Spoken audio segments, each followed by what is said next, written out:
Lain dulu, lain sekarang. Dulu mengaku tahu, sekarang mengaku tidak tahu. Ya, kita mestinya nggak kaget sama jawaban dari Pak Jokowi yang suka berubah-ubah. Jawaban dari mantan Presiden Jokowi soal kasus-kasus korupsi yang sekarang marak dibongkar. Soal kasus-kasus korupsi yang terjadi di era kepemimpinannya. Kita mestinya masih ingat, dulu ketika masih berkuasa, Pak Jokowi dengan gagah pernah sesumbar kalau dia tahu siapa-siapa saja mafia migas yang hobi mengimpor minyak dan gas.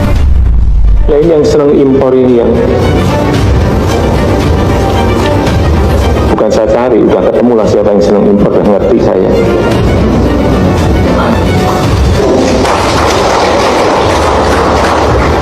Hanya perlu saya ingatkan bolak-balik, hati-hati, kamu hati-hati, saya ikuti kan. Siapa yang impor? Ya orang-orang yang senang impor. Bapak Ibu sekalian tahu semuanya. Ada yang senang impor dan tidak mau diganggu impornya. Baik itu minyak, baik itu LPG, ya ini mau saya ganggu.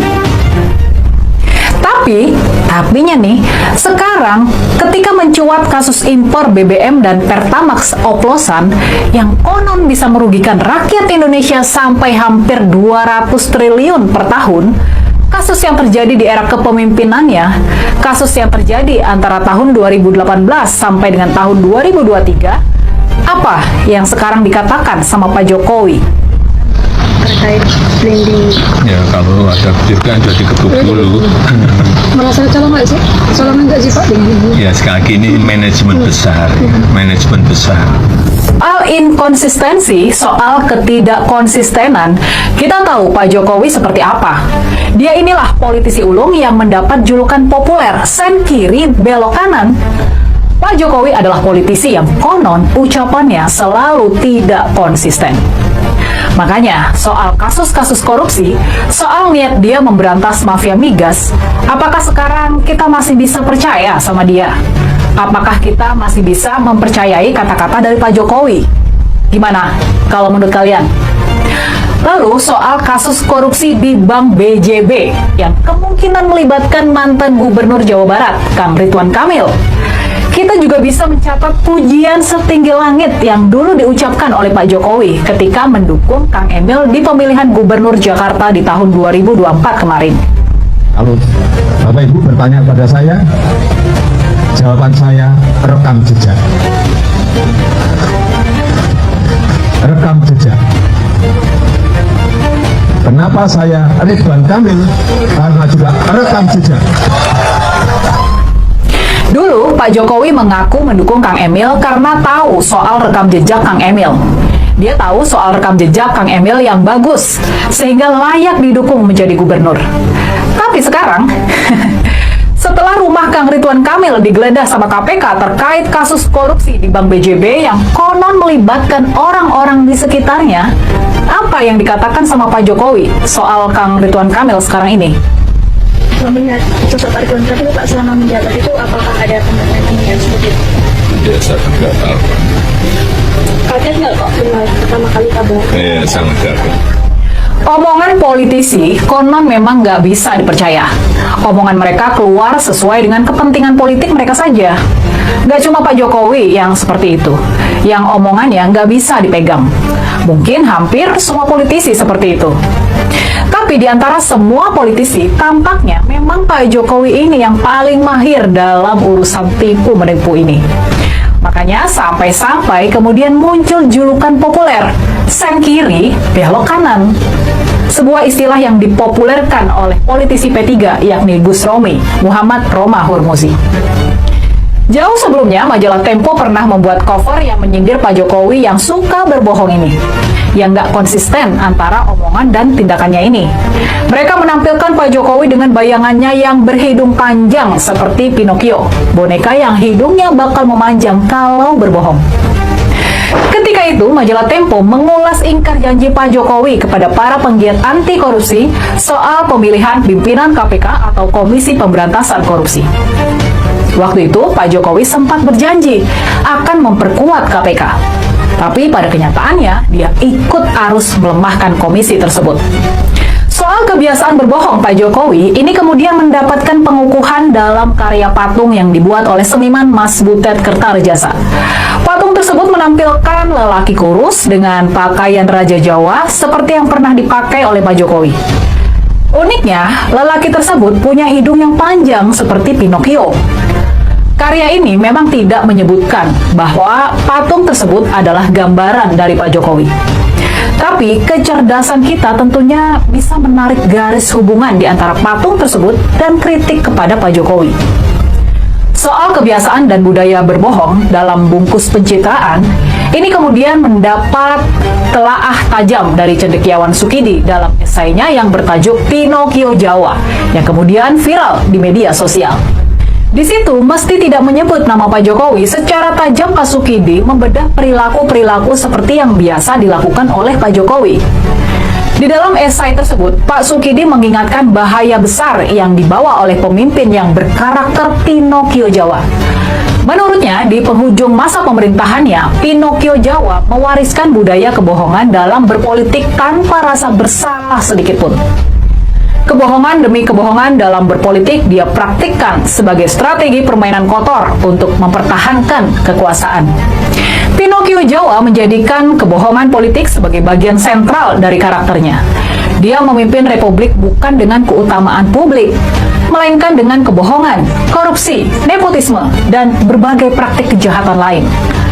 Dan mirisnya, praktek yang sudah terlanjur banal ini pun diterima luas sebagai kewajaran tanpa rasa malu. Dan karenanya, kini Pinocchio Jawa pun mengukuhkan diri sebagai ikon pembohong terbesar.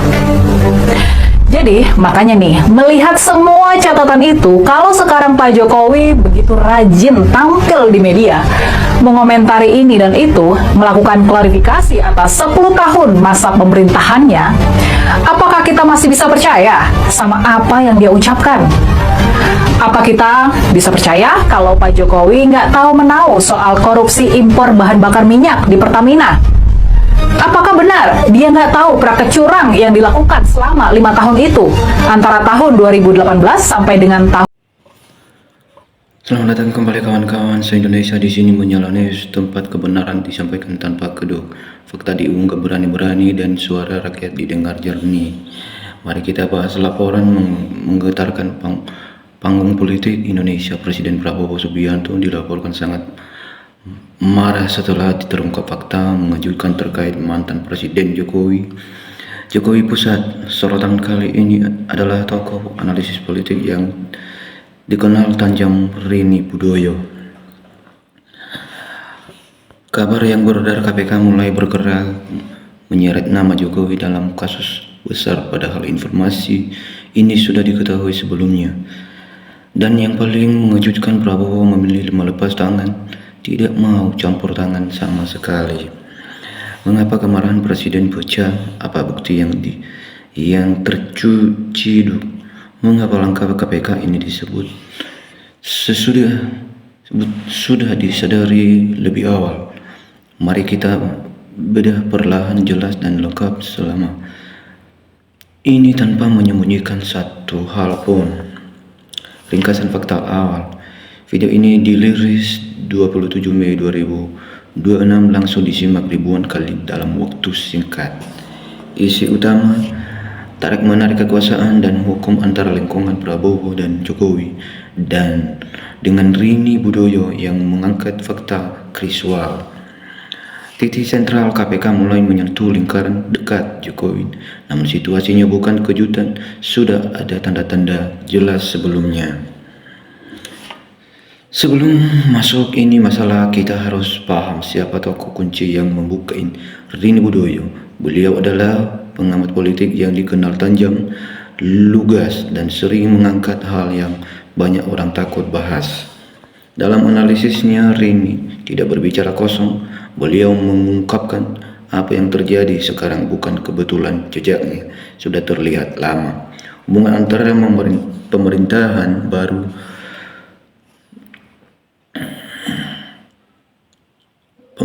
baru di bawah Prabowo dan warisan era Jokowi ternyata menyimpan gesekan yang makin terbuka. Rini menegaskan KPK tidak bergerak tiba-tiba. Gerakan ini sudah diprediksi, bahkan informasi soal potensi keterlibatan nama besar sudah diketahui kalangan atas, namun ditunda atau disembunyikan sampai momen tertentu. Poin penting, Rini Budoyo dikenal sering mengkritik praktik politik dinastik, ketidakkejelasan peran pejabat, dan intervensi kekuasaan. Kali ini sorotannya spesifik ketegangan saat KPK mulai berani menyentuh mantan pimpinan negara. Mari kita telusuri urutan kejadian yang memicu kemarahan Presiden Prabowo. Awal 2026 mulai muncul sinyal KPK menelusuri kasus-kasus besar yang belum tuntas dari masa lalu. Tengah Mei 2026, bukti-bukti kunci terciduk menunjukkan ada keterlibatan atau pengaruh kuat dari lingkaran dekat Jokowi yang diduga menghambat penegakan hukum. Terungkapnya fakta terbesar, Prabowo baru menyadari bahwa fakta dan indikasi ini sebenarnya sudah diketahui jauh sebelumnya, tapi ada yang melaporkan utuh padanya. Ada upaya menyembunyikan atau memperhalus keadaan. Inilah yang membuat Prabowo meledak, bukan sekedar masalah kasusnya yang karena merasa tidak diberitahu jujur sejak awal, seolah-olah dimanipulasi. Beliau merasa situasi dipersiapkan diam-diam tanpa keterbukaan.